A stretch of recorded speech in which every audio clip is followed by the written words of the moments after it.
বগুড়ার milestone school and কলেজের অগ্নিকাণ্ডে আটকে পড়েছিল মেয়ে, এই ভেবে মা এগিয়ে এসেছে। কিন্তু প্রত্যেকটা গার্জিয়ানের মতো বাহিরে আহাজারি না করে, কান্নাকাটি না করে সাহসের সাথে অগ্নিতে জল জল করছে যেই রুমটা, সেখানেও এগিয়ে গিয়েছে। ভাবছে হয়তো তার মেয়ে ক্লাসরুমে আগুনের ভয়ে আটকে পড়েছে, তাই মেয়েকে বাঁচাতে হবে। তাই ছুটে গেছে সেই অগ্নিদগ্ধ রুমের ভিতরে। আমি এই স্ক্রিনে দেখানো রজনীর কথা বলছি। নিজের মেয়েকে বাঁচানোর জন্য নিজের প্রাণ বিসর্জন দিল যেই মা আর কি করে প্রাণ বিসর্জন দিবে বলুন তো দর্শক?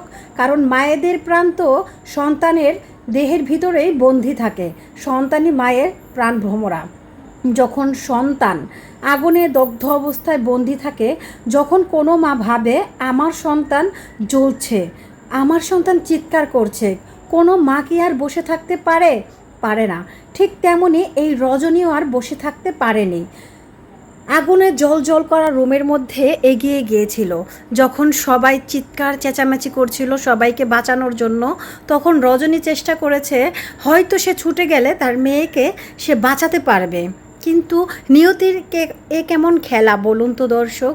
তার মেয়ে ঠিকই একটা সেফ জায়গায় ছিল, আগুন থেকে বেঁচে আছে তার মেয়ে, কিন্তু মা মেয়ের জন্য আগুনে ঝলসানো রুমে গিয়ে নিজে জ্বলে পুড়ে খাক হয়ে গেল।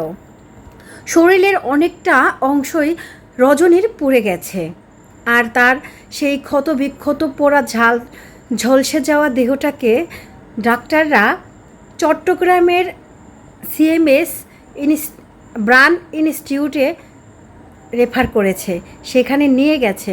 কিন্তু রজনীকে আর বাঁচানো যায়নি। মেয়ের জন্য মায়ের জীবন বলিদান করলো। মেয়েকে বাঁচাবে বলে সাহসিকতার সঙ্গে রজনী এগিয়ে গিয়েছিল, কিন্তু রজনী নিজেই মৃত্যুর কোলে ঢলে পড়ল।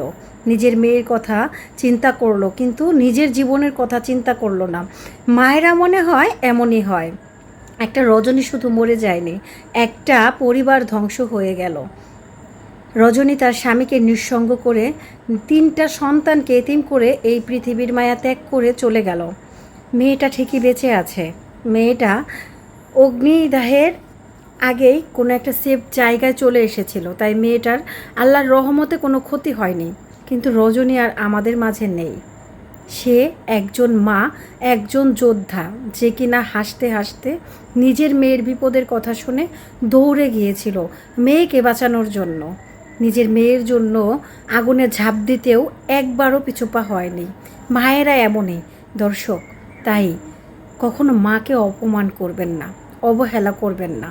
আপনার বিপদে সবার আগে একমাত্র আপনার মাই আপনার জন্য সব দিক থেকে ঝাঁপিয়ে পড়ার চেষ্টা করবে।